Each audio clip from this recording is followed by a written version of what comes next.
IQ plus academy में आप सभी का स्वागत है। दोस्तों, इस वीडियो में हम लोग प्रतियोगिता दर्पण में जो अंतर्राष्ट्रीय वाला सेक्शन दिया रहता है उसको कंप्लीट करेंगे। तो चलिए हम स्टार्ट करते हैं। लेकिन उससे पहले दोस्तों, अगर आप चैनल पर नया हैं तो प्लीज़ करके चैनल को सब्सक्राइब कर लेंगे, और अगर आपको वीडियो पसंद आता है तो प्लीज़ करके लाइक करें और अपने दोस्तों के साथ शेयर भी करें। तो चलिए हम स्टार्ट करते हैं। पहला प्रश्न है, इंटरपोल महासभा की मेज़बानी अक्टूबर 2022 में किस देश में आयोजित हो रही है? तो इसका आयोजन भारत के द्वारा किया जा रहा है। यहाँ पे आप देख सकते हैं कि भारत इसका आयोजन कर रहा है, और साथ ही इसका आयोजन किसके द्वारा किया जा रहा है? केंद्रीय अन्वेषण ब्यूरो यानी CBI के द्वारा इसका आयोजन किया जा रहा है। दोस्तों, यहाँ पे लोगों से रिलेटेड भी कुछ बातें बताई गई हैं, तो आइए हम उसको देख लेते हैं। जो इसका लोगो है ना, वो कोणार्क सूर्य मंदिर का जो रथ का पहिया है उसी से प्रेरित होकर इस लोगो की आकृति बनाई गई है। चलिए, अगर हम इसके अदर पॉइंट में कुछ देखें तो इससे पहले अगर हम देखें, भारत में जो इंटरपोल महासभा का आयोजन कब किया गया था, तो ये 1997 में किया गया था। अंतर्राष्ट्रीय आपराधिक पुलिस संगठन का जो आयोजन किया गया था भारत में किया गया था। चलिए देखते हैं अब हम अपने अगले प्रश्न को। अगला प्रश्न है, स्विट्जरलैंड के दिग्गज टेनिस खिलाड़ी ने संन्यास की घोषणा की है। तो ये इनका नाम यहाँ पे बताना है। हमने पढ़ा था, जो खेल वाला सेक्शन हम लोग कर रहे थे, तो हम लोगों ने पढ़ा था कि रोजर फेडरर ने अपने संन्यास की घोषणा यहाँ पे कर दी है। तो इस तरह से वो स्विट्ज़रलैंड से रिलेटेड है और वो एक टेनिस खिलाड़ी है। साथ ही अगर हम देखें दोस्तों कि उन्होंने कितनी बार ग्रैंड स्लैम खिताब को जीता है, तो ग्रैंड स्लैम खिताब को उन्होंने 20 बार जीता है। अच्छा दोस्तों, टेनिस से रिलेटेड एक फ़ीमेल खिलाड़ी भी हैं, प्लेयर हैं, जिन्होंने अभी अभी अपने संन्यास की घोषणा की है। तो आप उनका नाम बताएंगे और साथ ही में ये भी बताएंगे कि उन्होंने कितने ग्रैंड स्लैम को जीता है। चलिए नेक्स्ट है, दुबई में खेले गए 2020 में एशिया कप क्रिकेट के फाइनल मुकाबले में किस राष्ट्र की टीम ने विजय प्राप्त किया है? तो जो एशिया कप हुआ था उसको श्रीलंका ने जीता था, और इसे पाकिस्तान को हराकर श्रीलंका ने इस ट्रॉफी को जीत लिया था। चलिए, अगर हम देखें तो श्रीलंका ये 6ठी बार एशिया कप को जीत रखा है। चलिए नेक्स्ट हमारा प्रश्न है, तत्कालीन महारानी एलिजाबेथ द्वितीय ने कंजर्वेटिव पार्टी के किस नेता को मंगलवार 6 सितंबर 2022 को औपचारिक रूप से ब्रिटेन का नया प्रधानमंत्री नियुक्त किया है? तो दोस्तों, लीज ट्रस इनका नाम है, जिनको नियुक्त किया गया था। हालांकि इन्होंने इस्तीफ़ा दे दिया था, उसके बाद ऋषि सुनक बने हैं। यहाँ पे एक ये भी पॉइंट इम्पॉर्टेंट है कि जो प्रधानमंत्री बन रहे हैं किसी देश के, मतलब सारे देश के याद करने की ज़रूरत नहीं है, लेकिन बड़े बड़े देशों का याद रखना थोड़ा ज़रूरी हो जाता है कि जो भी प्रधानमंत्री ये बन रहे हैं उनका मतलब वो किस पार्टी से बिलोंग करते हैं। तो जो लीज ट्रस्ट है ना, वो कंजर्वेटिव पार्टी से बिलोंग करती थी। अच्छा, जो लीज ट्रस्ट है उनका क्रम कौन सा है, कौन से क्रम की है? देखिए, यहाँ पे इनसे पहले 2 और महिला प्रधानमंत्री बन चुकी हैं, जिनका नाम है, एक पहली का नाम है मार्गरेट थैचर और थेरेसा। तो इन तीनों के बाद में यह 3rd ऐसी महिला प्रधानमंत्री हैं जो कि बनी है। चलिए अब हम देखते हैं आगे। अगला प्रश्न है, 5 नंबर प्रश्न को हम लोग यहाँ पे देखेंगे। ब्रिटेन की महारानी एलिजाबेथ द्वितीय के निधन के बाद कौन ब्रिटेन का राजा बना है? तो ब्रिटेन का राजा कौन बना है? किंग्स चार्ल्स द्वितीय। इनके मृत्यु के बाद राजगद्दी को इन्होंने संभाला है।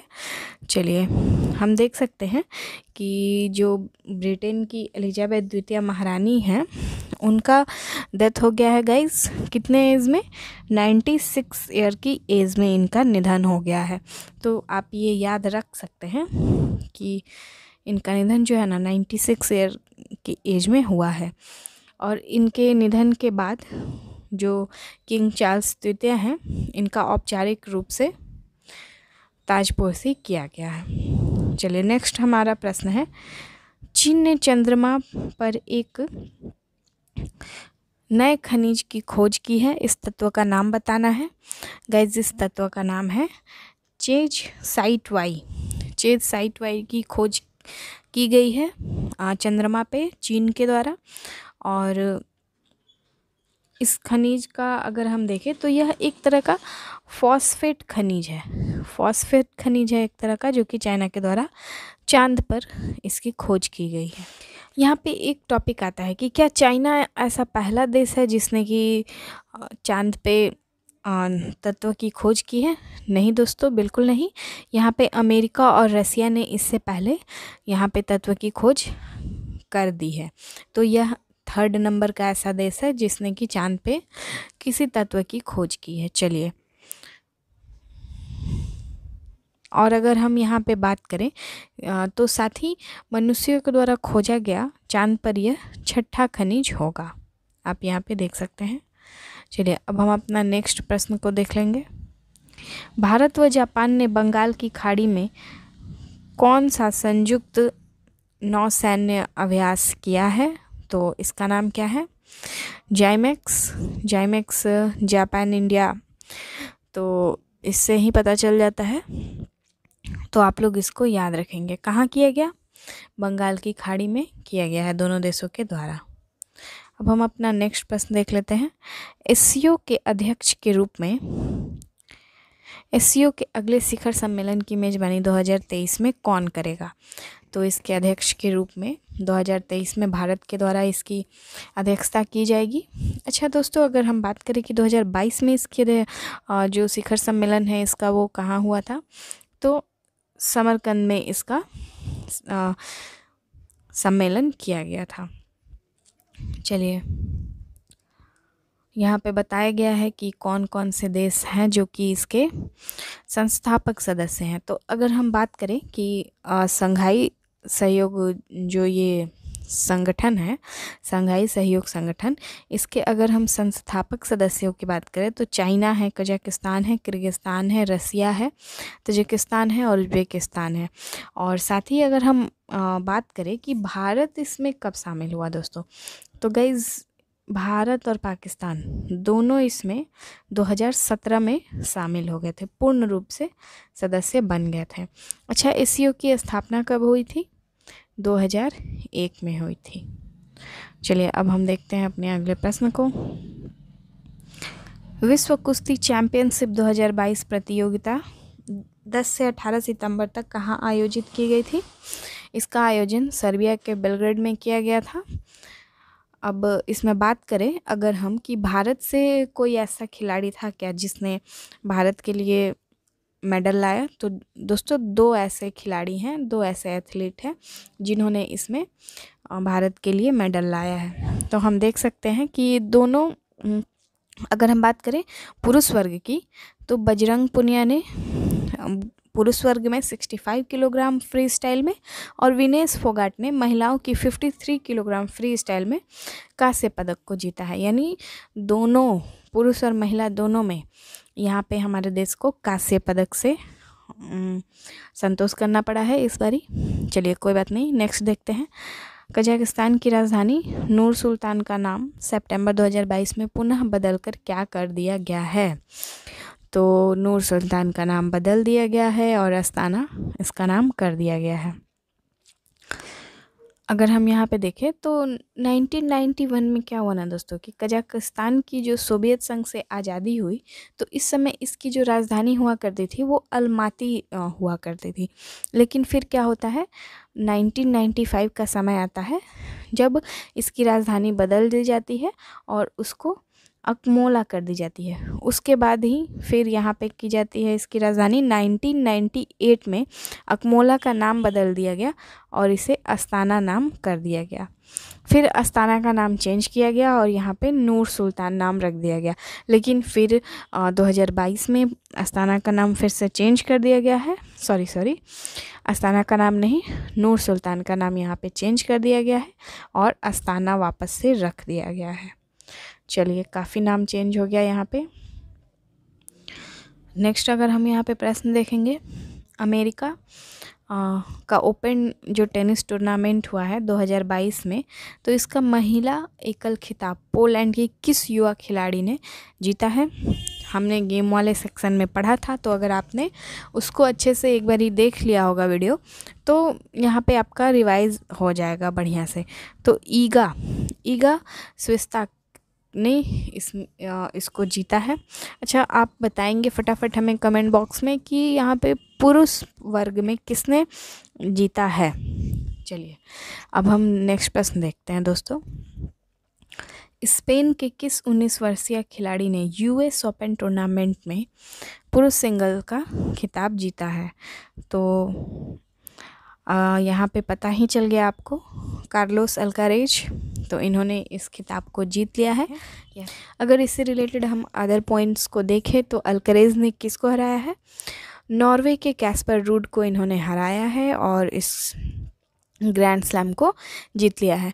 अच्छा दोस्तों, इसके साथ ही जो अल्कारेज हैं वो पुरुष सिंगल्स में दुनिया के नंबर 1 खिलाड़ी बन गए हैं। तो प्रश्न यहाँ से भी बन सकता है कि जो पुरुष सिंगल्स में दुनिया के नंबर 1 खिलाड़ी हैं उनका नाम क्या है। तो आप याद रखिएगा कि अल्कारेज है।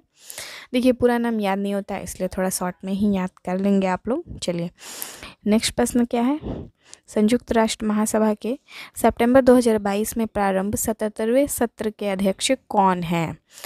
इनका नाम बताना है गाइज। इनका नाम है कसाबा करोसी, जो कि हंगरी से रिलेटेड है। उनको संयुक्त राष्ट्र के 77वें सत्र के अध्यक्ष के रूप में चुना गया है। ये काफ़ी इम्पॉर्टेंट है आप लोगों के लिए, आप लोग याद रखेंगे इसको। चलिए अब हम यहाँ पे देख लेते हैं अपने अगले प्रश्न को। अटलांटिक महासागर में सितंबर 2022 में आए हरिकेन ने उत्तर अमेरिकी तटवर्ती राष्ट्रों में तबाही मचाई है। तो इसका नाम यहाँ पे बताना है। इसका नाम फियोना है, फियोना हरिकेन। चलिए अगला और अंतिम प्रश्न है हमारा। चाइना के वैज्ञानिकों द्वारा बनाया गया दुनिया का पहला क्लोन जंगली आर्कटिक भेड़िए का यहाँ पे नाम बताना है। तो इसका नाम है माया इसका नाम है, जिसको चाइनीज़ साइंटिस्ट ने बनाया है। और इस आर्कटिक वुल्फ को वाइट वुल्फ या पोलर वुल्फ के रूप में भी, या पोलर वुल्फ के नाम पे भी जाना जाता है। अगर हम यहाँ पे देखें तो ये कनाडा का जो क्वीन एलिजाबेथ द्वीप समूह है ना, वहाँ के हाई आर्कटिक टुंड्रा का मूल निवासी है। और ये भेड़िया क्लोन अब तक 100 दिन का हो चुका है। तो याद रखेंगे इन सभी पॉइंट्स को। काफ़ी इम्पॉर्टेंट यहाँ पे करंट अफेयर्स दिए गए हैं, राष्ट्रीय और अंतर्राष्ट्रीय दोनों से रिलेटेड। तो आप सभी को एक बारी अच्छे से 1-2 बार वीडियो देख लेंगे तो सब आराम से याद हो जाएगा। और इसके पहले वाले वीडियोस को भी आप लोग एक बार ज़रूर देख लेंगे, क्योंकि उसमें भी काफ़ी मतलब पीडी में जो भी पॉइंट्स दिए होते हैं ना दोस्तों, वो सारे इम्पोर्टेंट होते हैं। सभी एग्ज़ाम्स में पूछे जाते हैं डायरेक्टली और इनडायरेक्टली तरीके से। तो अच्छे से आप इसको पढ़ लेंगे, रिवाइज़ कर लेंगे। दिसंबर वाला भी जल्द ही लाएंगे हम लोग। तो मिलते हैं आपसे अगले वीडियो में, तब तक के लिए धन्यवाद दोस्तों। और हाँ दोस्तों, अगर वीडियो पसंद आता है तो प्लीज़ करके अपने दोस्तों के साथ शेयर करें, लाइक करें। अगर कोई त्रुटि नज़र आती है तो वो भी आप बताएं, हम उसको ज़रूर सुधार करेंगे। आप कमेंट बॉक्स की सहायता से हमें बता सकते हैं। तो मिलते हैं आपसे अगली वीडियो में, तब तक के लिए धन्यवाद।